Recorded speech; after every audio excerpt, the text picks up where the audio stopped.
We're celebrating 300 students who've gone through 6 months of training in fashion, in tiling and masonry, in carpentry and furniture making, and in plumbing. And we hope we have a very fantastic conference today where we not just celebrate you, but have conversations around the importance of TVET, advancing TVET in Nigeria. The vision of the foundation is to improve the quality of lives of people across the geographies where we exist. We want to try to recognize the efforts of about 300 young Nigerians who have gone through our 6-month vocational training. A very rigorous training, starting with a very, very intensive screening to ensure we identify young people who truly typify the underserved youth we seek to transition from unemployment to meaningful employment. And that's why we have this over 300 people here who've been able to go through the process. They've gone through 3 months of intensive vocational skilling. They've also gone through 3 months of paid internships across Lagos. And then they've gone through a trade test. This session here, will showcase some of the outcomes of our program. And I'll be having 4 graduating students join me from the 2023 cohort to share their journey and their transformation on the program. Quickly, I just want you to share with us 4 issues of the program. How was life for you? It's been a rough one, and it has been not easy due to the situation of the country and everything. But thank God today I'm here, and I appreciate Ishk. For me, it's been a whole lot of roller coaster. And before Ishk, I wasn't really doing anything, though I was a graduate and I was off work for quite a long time. So I just say thank you for that. I lost my job before I found Ishk. Then I got to know about Ishk in church, and I grabbed the offer. Life before Ishk was very challenging. Yeah. So then I was working with 7up. So I always find myself being passionate about everything about the company. Then I got the opportunity of getting to engage in the program Ishk. Then it was a very, very nice one for me. I believe it's one thing for us to learn a skill. Also, it's another thing for you to have soft skill knowledge.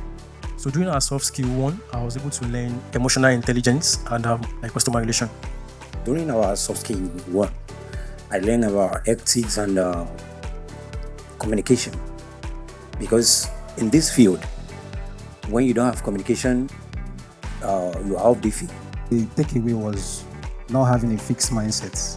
Yes, means being open to new opportunities, seeing things differently, not being fixed to doing things in a particular way. Being a novice in carpentry and also being a woman, it was a whole awesome experience because I get to ask a lot of questions without being judged, and I was able to get answers to my questions. And also another amazing thing that happened was the sites we're taking on sites.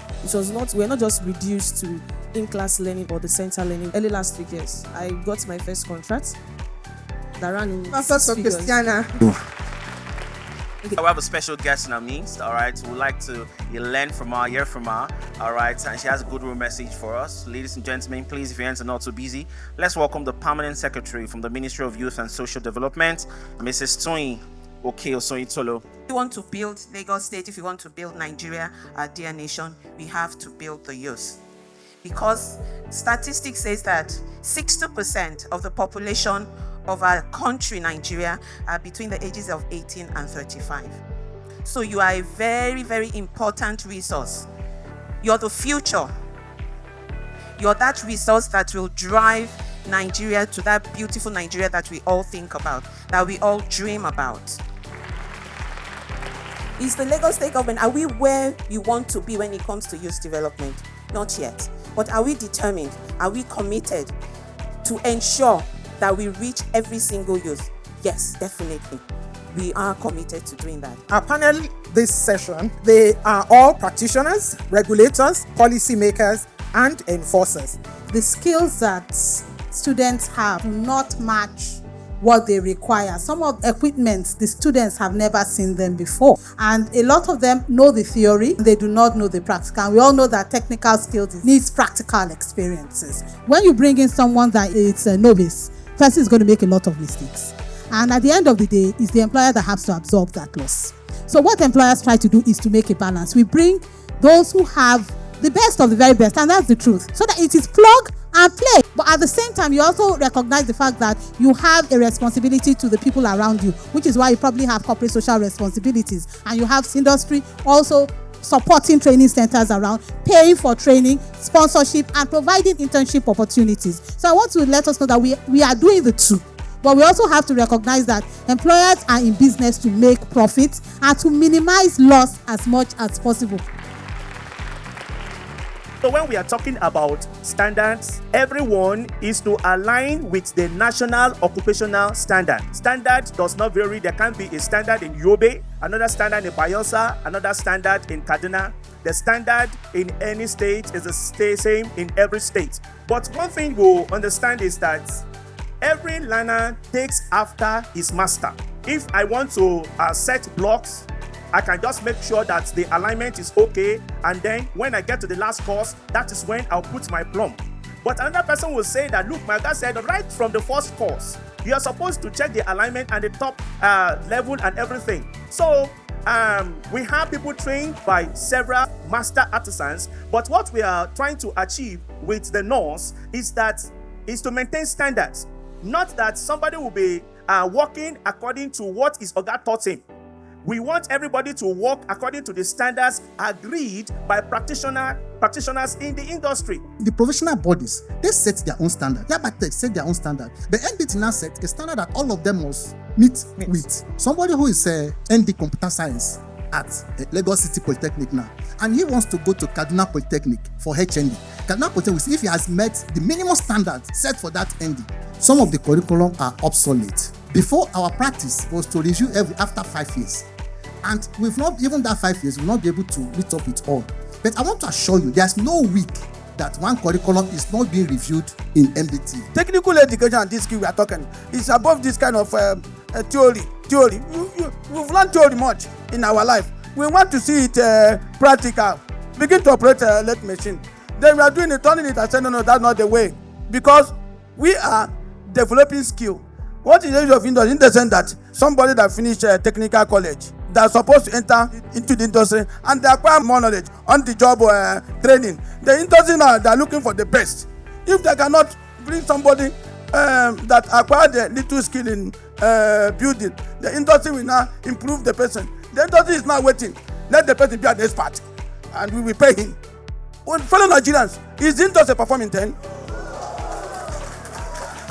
Industry is a player here, but where does industry come in? Industry does not come in when the students have been trained on a curriculum that industry has no idea. Industry should have been the starting point. One of the biggest problems that we've had in Nigeria is because we have been looking at education as a standalone factor, employment as a standalone factor, enterprise as a standalone factor. It is not so. The goal of education is enterprise and should pass through the bridge of employment. A few years ago, if we're having this conversation, if industry was invited, we would have been invited for something totally different and not as a member of a potpourri of effort. The fact is that there is not one of us, whether government, industry, academia, who can do this thing alone. None of us is greater than all of us. And until we begin to think as a single unit and as a single entity, with Nigeria and Nigerians at the forefront of our minds, and these young people who are our future, we will always get it wrong. Nobody is going to, our industry is not going to do it alone.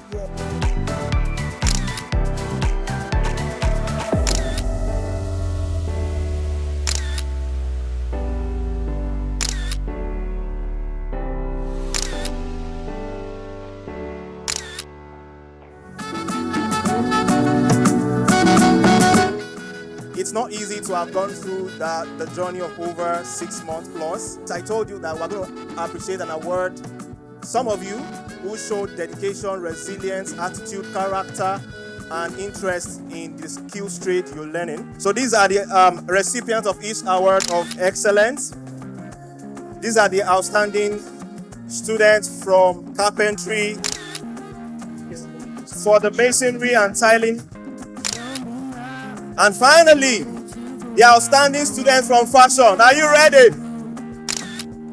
Thank you for making it to the graduation event and celebrating the momentous occasion with our students on the accomplishment of their important milestone in their life, which shows their commitment and passion to learn a skill and follow their dream.